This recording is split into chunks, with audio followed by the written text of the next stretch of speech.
लोकसभा के बाद काफी हंगामे के बीच कृषि अध्यादेश बिल दोनों सदनों में पास हो गया है। प्रधानमंत्री नरेंद्र मोदी का कहना है कि यह बिल किसानों के हित में है। वहीं दूसरी ओर इस बिल को लेकर विपक्ष हंगामा कर रहा है और किसान भी इसके विरोध में है। इस इस बिल के मुद्दे पर बातचीत करने के लिए हमारे साथ मोदीनगर की विधायक मंजू सिवाच मौजूद हैं। इनसे बात कर लेते हैं इस बिल को लेकर इनकी क्या राय है। मैम, कृषि अध्यादेश बिल को लेकर सरकार लगातार इसका समर्थन कर रही है, वहीं दूसरी ओर विपक्ष लगातार हंगामा कर रहा है। आप मोदीनगर की विधायक के, काफी ग्रामीण क्षेत्र आपके यहाँ तक किसानों की समस्याएं आपके पास आती हैं, तो किस तरीके से अध्यादेश को देखती हैं?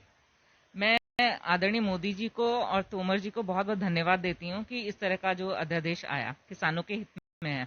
और बहुत ही खुशी की बात है, आज मैं और मेरे क्षेत्र के कुछ किसान तोमर जी को मिलकर उनको धन्यवाद देंगे अपने सांसद जी के साथ।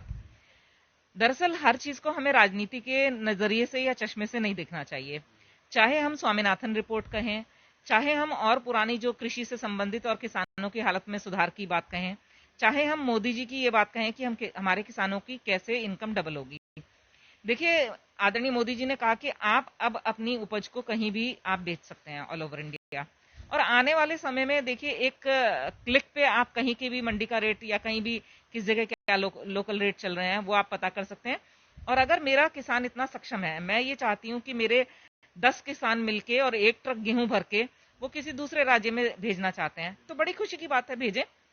अगर मेरे किसान को ये अच्छा लगता है कि वो अपना गेहूं यहाँ की लोकल मंडी में दे, तो वो यहाँ दे सकते हैं। साहिबाबाद जाना चाहें तो वहां दे सकते हैं। अगर उनका मन करता है कि वो आगरा लखनऊ की तरफ चले जाएं तो वहां दे सकते हैं, या दूसरे राज्य चले जाएं तो वहां दे सकते हैं। तो एक इसमें हमें फ्रीडम मिल गई है कि हम कहीं भी जा सकते हैं। दूसरी बात ये, हमें कभी भी, मैं ये कह रही हूँ कि चाहे कोई और भी पॉलिटिकल पार्टी करे, किसान के मामले में या किसान के दूरगामी हितों को देखते हुए हमें बात करनी चाहिए। इसमें दूरगामी हित ये है कि किसान जो है उसको, एक तरफ जहां एमएसपी उसका कायम रहेगा, आदरणीय मोदी जी जो कहते हैं वो जरूर करते हैं। उन्होंने बड़े विश्वास के साथ टीवी पे कहा है कि एमएसपी जारी रहेगा। तो किसान जैसे मंडी में एमएसपी के माध्यम से अपना फसल को देता रहा है, वैसे देते रहें। अगर किसी को बाहर देना है तो बाहर दें। तो एक तरह से किसान को एक स्वतंत्र होने का, अपना व्यापार करने का, किसान किसान का दर्जा भी मिलता रहेगा उसको, और एक व्यापार की तरफ भी वो बढ़ेगा। ये ऐसा उद्देश्य है। सरकार का कहना है कि जो कृषि अध्यादेश बिल का विरोध कर रहे हैं वो किसानों के नाम पर राजनीति कर रहे हैं। आप क्या कहना चाहेंगे? बिल्कुल, देखिए, मैं खुद भी किसानों के नाम पे और मजदूरों के नाम पे और महिलाओं के नाम पे राजनीति नहीं करती। यदि यदि मुझे कुछ ऐसा लगता है कि इस अध्यादेश में ये दिक्कत है या मेरे किसान को ये प्रॉब्लम है, हम अपने किसानों से फीडबैक इकट्ठा कर रहे हैं और उसमें सभी किसान हैं, सभी पार्टियों से संबंधित हैं। किसान को मैं नहीं मानती कि वो किसी पार्टी से संबंधित है, उसे राजनीतिक व्यक्ति नहीं मानती। लेकिन जिस भी किसान को जो प्रॉब्लम है हम लोग लिख रहे हैं। अगर किसी को जो प्रॉब्लम है उसका निराकरण कर रहे हैं, उनको समझा रहे हैं। ऐसा नहीं है कि देखिए, जैसे कोई भी अध्यादेश आया, जैसे पिछले दिनों आपने देखा होगा सीआईए आ गया, तो उस पे अब कितना उस पे बवाल मच गया बिना सोचे समझे। तो बिना सोचे समझे हमें किसी भी अध्यादेश पे या किसी भी चीज पे बवाल नहीं करना चाहिए। और गुंजाइश देखिए हर जगह रहती है, यदि कोई चीज उसमें दिक्कत है तो हम अपनी सरकार तक पहुंचाएंगे एक उनकी सवाल बातों को। सबसे बड़ा ये उठता है कि अगर ये अध्यादेश किसानों के लिए है तो किसान इसका विरोध क्यों कर रहे हैं? सबसे बड़ी बात तो ये है। दूसरा ये कि भारतीय किसान यूनियन, जो किसानों का सबसे बड़ा संगठन है, इस अध्यादेश के विरोध में उन्होंने जिला मुख्यालय पर प्रदर्शन किया था। उनका कहना है कि सरकार किसानों की जो ताकत है वो पूंजीपतियों का हाथ में देने का काम कर रही है। देखिए, मैं चाहे किसान यूनियन हो, मैं उनका बहुत सम्मान करती हूँ सभी का। वो अपनी बातों को लिखें, अपनी परेशानियों को लिखें, और माननीय अपने प्रधानमंत्री महोदय से, कृषि मंत्री से, या अपने जो लोकसभा क्षेत्र हैं उनके जो भी मंत्री या सांसद हों उनसे मिलके चर्चा करें। कोई भी चीज का ऐसा नहीं है कि हल नहीं है, और आदरणीय मोदी जी या कृषि मंत्री उनसे मिलने से मना कर दें।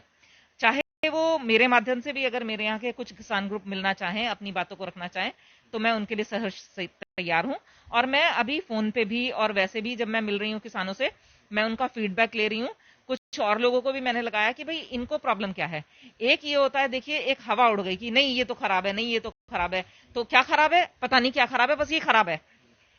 मैं आपसे निवेदन करूंगी, आप खुद पत्रकारिता में हैं, जो किसान विरोध कर रहे हैं आप उनसे प्लीज पूछिएगा कि जी आप क्यों विरोध कर रहे हो, क्या विरोध है।